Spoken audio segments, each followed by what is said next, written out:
हरे कृष्णा राधे दोस्तों। आज की वीडियो में हम जानेंगे बैंकुट चतुर्दशी की पूजा कैसे की जाती है। बैंकुट चतुर्दशी महादेव ने विष्णु जी को क्या वरदान दिया इस दिन पूजा क्यों की जाती है।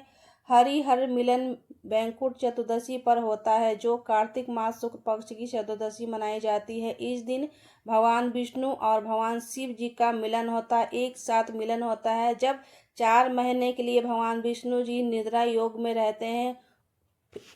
वैकुंठ चतुर्दशी कार्तिक मास में मनाया जाता है। इस दिन भगवान शिव भगवान विष्णु को सृष्टि चलाने की जिम्मेवारी सौंपते हुए यह चतुर्मास के बाद भगवान विष्णु की पुनः वैकुंठ लौटने का भी प्रतीक माना जाता है, इसलिए इस दिन वैकुंठ चतुर्दशी की पूजा की जाती है। इस दिन भगवान हर हर की शिव जी के साथ मिलन होता है, इसलिए व्रत को किया जाता है और ये इसमें पूजा की जाती है। ये पूजा बहुत ही सिंपली होती है, चलिए करके दिखाते हैं। और ये व्रत अगर व्रत नहीं भी कर रहे हैं तो सिर्फ पूजा भी कर सकते हैं। तो चलिए पूजा शुरू करते हैं, आज की वीडियो में बने रहिएगा।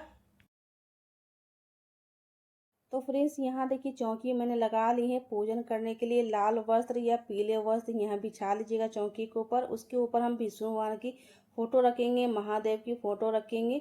मूर्ति है तो मूर्ति भी रख के पूजन कर सकते हैं। तो तस्वीर के अंदर भगवान गणेश जी का चित्रपट बना हुआ है तो इसी में हम पूजन कर लेंगे। अलग से भगवान गणेश जी का विराजमान नहीं करेंगे क्योंकि चित्रपट में भगवान गणेश जी का चित्रपट बना हुआ है तो इसी में हम साथ में पूजा कर लेंगे। कलश स्थापना करने के लिए इसमें सुपारी, कमलकट्टे, लौंग, इलायची, एक हल्दी के गांठ मैंने डाल दिया है। जल भर लिया है। जल भरने के बाद पान के पत्ते या तो अशोक के पत्ते हैं तो या तो आम के पल्लू लगा लीजिएगा। इसके ऊपर हम थोड़ी सी अनाज रखेंगे, एक प्लेट में अनाज रखेंगे। तो यहाँ देखिए कलश स्थापन हो गए। आप चाहे तो बिना कलश के भी पूजा कर सकते हैं। तो कलश भी स्थापन करके पूजा की जाती है क्योंकि साल भर का एक एक पूजा होता है, साल में एक ही बार पूजा होता है। तो इसमें हम कलश स्थापना करके भाव रूपी स्नान करा देंगे सभी के ऊपर।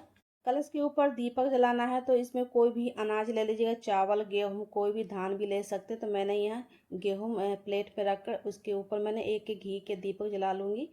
तो कलश के ऊपर घी जलाना है, घी के दीपक जलाना है।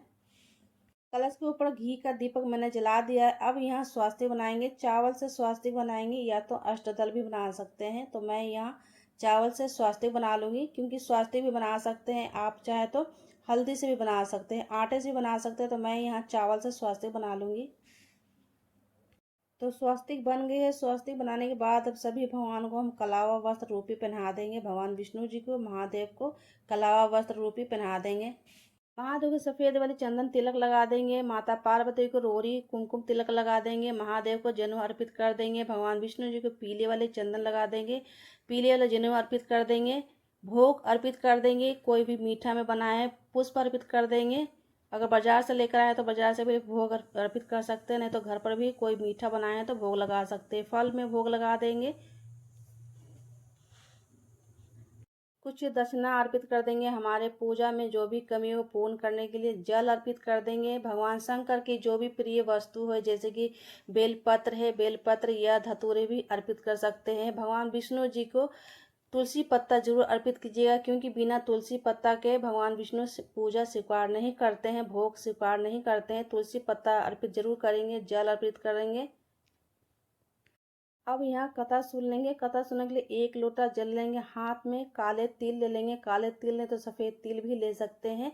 बैंकुट चतुर्दशी की कथा आती है, वहाँ से कथा पढ़ लेंगे। कथा सुनने के बाद हम थोड़ी सी तिल मैंने हाथ में लिया है तो कथा यहाँ हो गई है। कथा होने के बाद जो तिल हाथ में मैंने लिया थोड़ी थोड़ी मैं यहाँ छोड़ देंगे और दीपक के पास भी छोड़ देंगे और लोटे के अंदर भी डाल देंगे। ये जल जो है सूर्य नारायण को, अब अगर सुबह पूजा कर रहे हैं तो सूर्य नारायण को जल दीजिएगा, शाम को कर रहे हैं तो चंद्रमा को जल दीजिएगा। उसके बाद 14 दीपक की मान्यता होती है, इसलिए 14 दीपक आज के दिन जलाया जाता है। इसलिए बैंकुट चतुर्दशी के दिन 14 दीप दान करने का बहुत ही महत्व होता है। 14 दीपों की आरती करने के लिए घी के दीपक या धूप से, कपूर से भी आरती कर सकते हैं। तो मैं यहाँ घी के दीपक धूप से आरती कर लूँगी। सर्वप्रथम भगवान गणेश जी की आरती करेंगे, विष्णु भगवान जी की आरती कर लेंगे, भगवान शंकर जी की आरती कर लेंगे। प्रेम पूर्वक से यहाँ पर प्रेम से आरती कर लेंगे। आरती यहाँ हो गई है। उसके बाद यहाँ 3 बार जल लेकर हाथ में वार देंगे। 3 बार यहाँ जल वारा जाता है। उसके बाद हाथ जोड़ के प्रार्थना करेंगे, जो भी हमारे पूजा में कमी हो पूर्ण करे, क्षमा करे, जो भी हमारे पूजा में कमी हो। तो यहाँ हाथ जोड़ के प्रणाम कर लेंगे। जान लेते हैं कि इस पूजा को कब करना है, 3 नवंबर का करना है या 4 नवंबर करना है। तो 4 नवंबर को ये पूजा को करना है। वैकुंठ चतुर्दशी की पूजा व्रत भी कर सकते हैं, या व्रत नहीं भी करते हैं तो सिंपली पूजा भी कर सकते हैं। इस दिन पूजा करना बहुत ही शुभ माना जाता है। पूजा आपको 4 नवंबर को करना है, मंगलवार के दिन। सुबह सुबह कर सकते हैं, शाम के समय भी कर सकते हैं, किसी समय भी पूजा कर सकते हैं। व्रत नहीं भी कर रहे हैं फिर भी पूजा आप कर सकते हैं। 14 दीप दान करने के लिए शाम के समय दीप दान कर सकते हैं, या सुबह जल्दी ब्रह्म मुहूर्त में भी दीप दान कर सकते हैं। इस दिन 14 दीप की सबसे ज्यादा महत्व मानी जाती है, वैकुंठ चतुर्दशी के दिन। दोस्तों, हम महिला घर पर तीज त्योहार पूजा कैसे करते हैं, हमारे वीडियो देखने के लिए चैनल को सब्सक्राइब, लाइक, शेयर जरूर कीजिएगा। कमेंट बॉक्स में कमेंट जरूर कीजिएगा। जय माता दी। मिलते हैं नेक्स्ट वीडियो में, तब तक लिए राधे राधे, हरे कृष्णा।